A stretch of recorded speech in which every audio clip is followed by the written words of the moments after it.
Welcome, dear listeners, to a very special episode of the Attune Project podcast. I'm your host, Sana Batul, and today we have a truly inspiring conversation in store for you.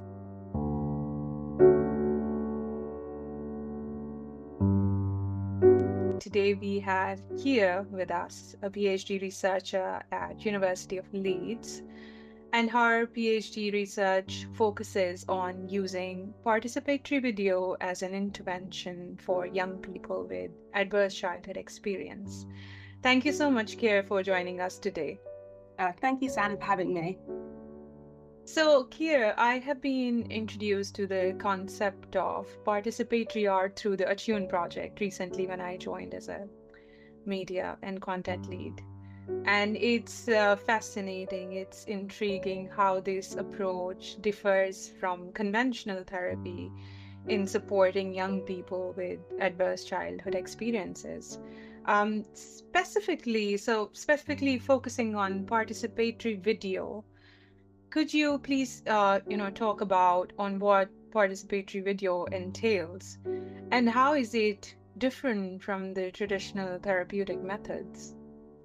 Yeah, so with participatory video, the whole point of it is that a group or a community is brought together to basically create their own film. So it differs from like a documentary where a filmmaker might come into an environment and interview people, for example. In participatory video, people have control over the whole production process. They do the filming, the sound, the audio, the editing, and so on. And they're taught these skills to be able to do that, to be able to, in the end, have a collective film. And I guess, the key difference with traditional, like talking therapies, for example, is that participatory video, it's not an original therapy. That wasn't the original aim of it. It was started as like an advocacy type of campaign, people who wanted to advocate for something that they felt they needed. They worked as a group to create this film and show it to whoever they felt needed to see it.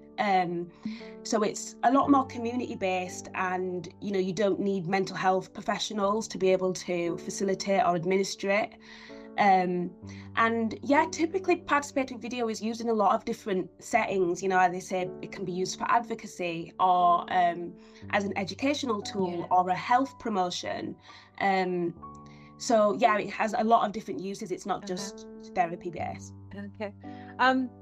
So because you are also I would love you to speak a little bit about your role in the Attune project, which is obviously like what is your insights and its broader goals and impact in the field of ACs and art-based healing.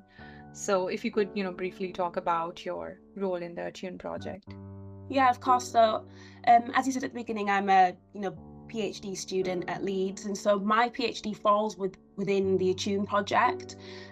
So my PhD overall is, looking at whether participatory video could have any mental health benefits for young people with ACEs. And so within Attune, the findings hopefully for my PhD will feed into the Attune project in that, they're looking at using arts-based methods to explore mental health and with young people with ACEs. But also I've had a role throughout the last year within Attune of facilitating participatory video workshops, working with young people and using it as, so far, mainly as a research method to try and gain insight from young people and have them create films about anything related to mental health and ACEs that they want to say.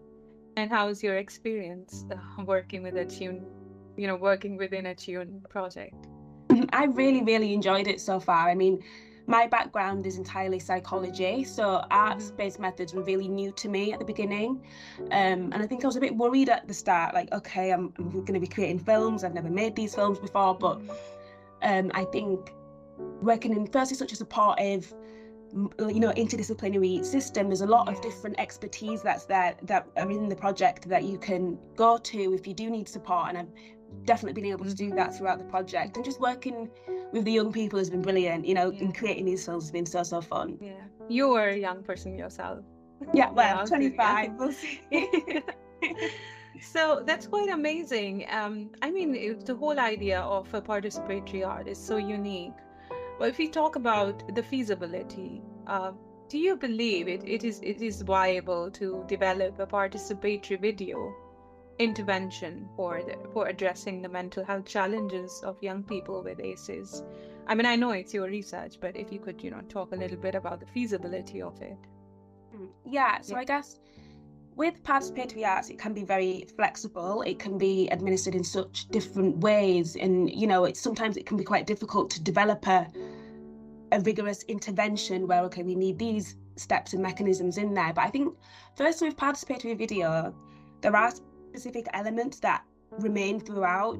There's training and the film element, and then the post-production and so on. So I think having that structure automatically in there definitely helps to develop some form of intervention. And I think, so far, even just working with the young people, it's been working. They're engaging, they're enjoying what they're doing. So I think the feasibility of being able to then go off and try and use this so far seems like there's a positive potential. It's just trying to figure out the actual mental health outcomes so far, because I think that's the bit a little bit shaky, because so far the literature does discuss mental health outcomes of participatory video, but it's usually not in enough detail that we'd be able to see if the claims are justified, if that makes sense. Yeah, definitely. Yeah, you did, when we were discussing about this podcast, you did mention about, the uniqueness of this project. If you could elaborate a little bit on that,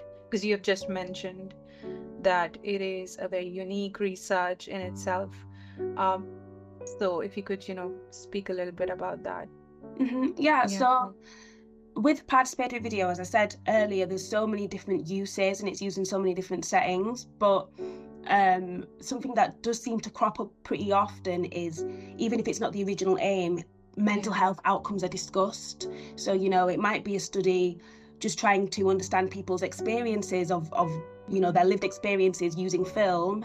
And then somehow in the findings, they begin to mention increased self-esteem and confidence and a sense of belonging, for example. So, we can see that studies are able to mention mental health outcomes, but it's very rare that's usually their original aim. So I think that's where my research then comes in, specifically looking at mental health outcomes for young people with ACEs and specifically trying to find mechanisms, because again, that's not often looked into, and why people are actually able to get these benefits. Wonderful. I think at this point, because you have also talked about the mechanisms, our audience might like to know more about the potential mechanisms of change that participatory, video may offer for young people with ACEs, and how does participatory video facilitate these mechanisms in a therapeutic context? So like I say, we've so far a lot of the research, because I'm doing a review at the moment of participatory video research that discusses mental health outcomes for young people, so not necessarily ACEs, because there's not a lot out there so far. But in this review, I'm trying to pull out any mechanisms based on the author's interpretations of their outcomes. And so any mechanisms that have cropped up they are quite sporadic, because they've all got their own different outcomes, so the mechanisms that are important to them are also quite different, if that makes sense. But so far what I'm seeing is the importance of having control and ownership over this film. It's not something, I'm not a filmmaker that goes in there and works with these people and takes from it what I want to. They are taking full ownership throughout the whole process, and that is a key mechanism that a lot of participatory video papers discuss and say how that improves people's confidence and their empowerment and their agency. And then also specifically, how things like that can occur in a lot of different arts-based and participatory work. But I guess specifically with what participatory video can do is, a lot of the equipment is quite new to the young people. So, learning these really technical skills and using really big equipment that they might have thought, oh God, I'd never be able to do that before. Having, building these skills and mastering these new skills really helps to build their confidence and their self-efficacy, and just let them shows them that you can do these new things. And I think that also gives them a sense of achievement. I think it really Hmm. helps. Yeah, And also, at the end of the day, they are also learning a skill which will be so, which again, I mean, adds to their confidence. exactly. Yeah, so if you like, because you are already halfway, or I'm assuming towards the finish of your PhD, Well, um, I'm only 1 year in. I've just started my oh, okay, second you're year just now. yeah. So, but still, I mean, if you would like to speak a little bit about the findings from your research, contributing to the broader field of mental health intervention and treatment for young people with ACEs, or Yeah. or just generally mental health. Yeah, of Yeah. course. So with my PhD, as I say, at the moment, I've just started my second year, so I'm now beginning to start my interviews and kind of get to the end of writing up my review. And so Hmm. I guess so far, some of the key findings from my review specifically, so what previous research have been able to find about the mental health benefits of participatory Yeah. video for young people.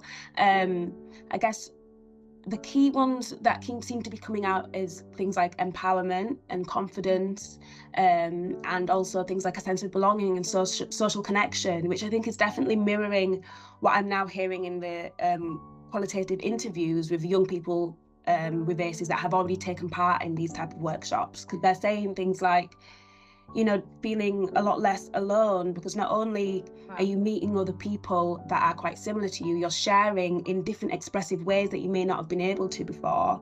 And Yeah. and from that sharing in this type of setting, you finding people that you can relate to, and that makes you feel a lot less alone. So I think that's been a key thing that I've been finding, and just even seeing, because like I say, I haven't finished my interviews yet and heard from the young Uh-huh. people themselves, but from what I've been able to see, I think Yeah. self-esteem has been a huge thing. A lot of the young people start off and say, I don't want to touch the camera. I think I'll break it, or I think I'm going to ruin something. And then by the end, they're so comfortable and Yeah. teaching others, in fact, how to use it and what to do. Wow. So yeah, I think it does seem to really be able to do something, at least to the young people. Yeah, absolutely. But I'm sure with that, you must have encountered some challenges also if you talk about like ethical consideration or challenges associated with your research. If you would like to speak a little bit about that as well. Yeah, so I Yeah. guess in terms of like any challenges and difficulties, I guess a key one so far has been trying to make sure that it remains participatory and equal Yeah. choice. I think sometimes, especially working with some younger groups, they kind of expect it to be a student-teacher relationship and kind of Hmm. want me to take the lead. But the whole point is that it's collaborative, and they have equal say in everything. So I think there's making sure that at the beginning it's established that I'm not the group leader. I'm here to help and work together with everyone. So I think a key task that I've started doing is, Hmm. instead of teaching everyone how to do the film and I'm stood at the front and with the camera, Yeah. I maybe teach them, one of the young people next to me, and then they teach the next person, and so on and so forth, so that it starts off Yeah. super collaborative and I can take a step back. um so yeah, because I think at one point in an earlier intervention, it Yeah. was clear that the young people just kind of were looking to me for an answer, or looking to me to just do it, really, because I don't Hmm. think they realise that this is your Yeah. your film and your project. So that, I guess, that's a key one. And then also in terms of the actual dissemination of it, this is a film that other people may or may not see, Yeah. and trying to establish in the beginning people's comfortability with who is seeing this film, what is the expected audience, because Yeah. you'd never want to get to the end and put it somewhere Hmm. and someone's really uncomfortable and you've shared their story and they didn't want it to be shared there, for example. So Hmm. I think establishing right at the beginning, okay, here's Yeah. what's to be done and here's what everyone's comfortable with. Absolutely. Yeah. And if you could, talk about how did you recruit these young people? Are they coming from the diverse backgrounds? And how are you, looking at your samples of participants? So far with the different workshops that I facilitate, they've been for different work packages already existing within Attune. So I haven't actually been involved in the recruitment process necessarily, Okay. but they've taken part in other parts of Attune, and they've just asked me to come along and film, really. But with my own research, for example, with the interview study that I'm doing at the moment, I'm reaching back out to the different staff that got me involved with the different groups of young people who've already taken part, and just handing out basically an invite to come and speak with me, I guess, and have an interview about how they found it. But I think recruitment is probably the key thing that I'm I guess struggling with, just because you want to make sure that you are reaching out to a varied group of young people and making sure that they feel that it's worth their time and worthwhile taking part in this research, because a lot of it can be quite taxing, or just a long time that they're spending to do this. So I think recruitment is a key thing that I'm trying to focus on at the moment. Wonderful. Okay, so beyond your research, how can individuals, educators, or mental health professionals incorporate art-based practices like participatory video to help young people? Do you have any comments on that?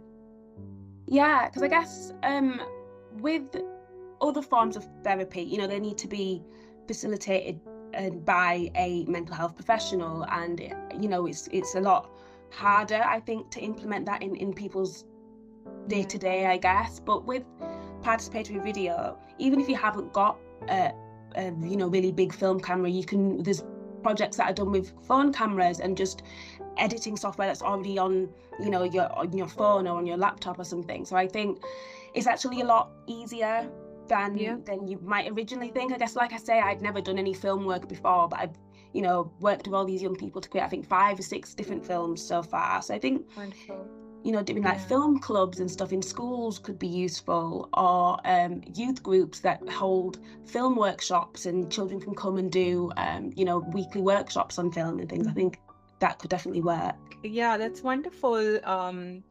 I can't wait, and being a part of a Attune project myself, I find it so exciting and so intriguing that slowly how the work packages findings are coming. So I can't wait to learn more about your project as it is evolving. So wonderful. Thank you so much, Kier, for taking out time and sharing your thoughts with our audience. Thanks a lot. Well, thank you so much for having me, San. It's been really lovely to chat with you.